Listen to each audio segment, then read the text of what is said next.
ഞാൻ ഉൾപ്പെടെ ഞങ്ങൾ എല്ലാവരും ഒരു ടീമായി സഞ്ചരിച്ചുകൊണ്ട് പരിശോധിക്കുന്നുണ്ട്. ഞങ്ങൾ ഫീൽഡിൽ സ്ഥിരമായിട്ട് പോകുന്നുണ്ട്. എല്ലാ മാസവും ഞങ്ങൾ ഇതിന്റെ റിവ്യൂ നടത്തിയിരുന്നു. ഇത് കംപ്ലീറ്റ് മുന്നോട്ട് കൊണ്ടുപോകേണ്ടത് സംസ്ഥാനത്തെ പൊതു മരാമത്ത് വകുപ്പാണ്. കേരളത്തിന്റെ മുഖച്ഛായ മാറുന്ന പദ്ധതിയാണ് ഇതെല്ലാം. അത് ശരി, ഒക്കെ എന്റെ തലയിൽ കിട്ടുകയാണില്ലേ? സംഭവം കേന്ദ്രാണ് കൊണ്ടുവന്നെങ്കിലും ക്രെഡിറ്റ് നമുക്ക് ഇരിക്കട്ടെ.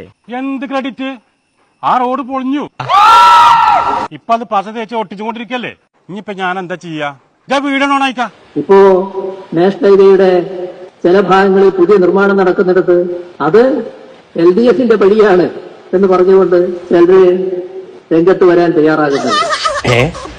അതിന് ആനല്ലേ? അതിന്റെ ആമുദക്ഷ വരെയുള്ള കാര്യങ്ങൾ പൂർണ്ണമായും നാഷണൽ ഹൈവേ അതോറിറ്റിയാണ്. അതിന് ഒരു തരത്തിലുള്ള പങ്കാളിത്തവും നമ്മുടെ പൊതുമരാമത്ത് വകുപ്പിനോ കേരള ഗവൺമെന്റിനോ ഇല്ല. പങ്കാളിത്തം ഉണ്ടെന്നല്ലേ നമ്മൾ കുറച്ചുമ്പോ പറഞ്ഞത്. അത് മാറ്റി പറയണം.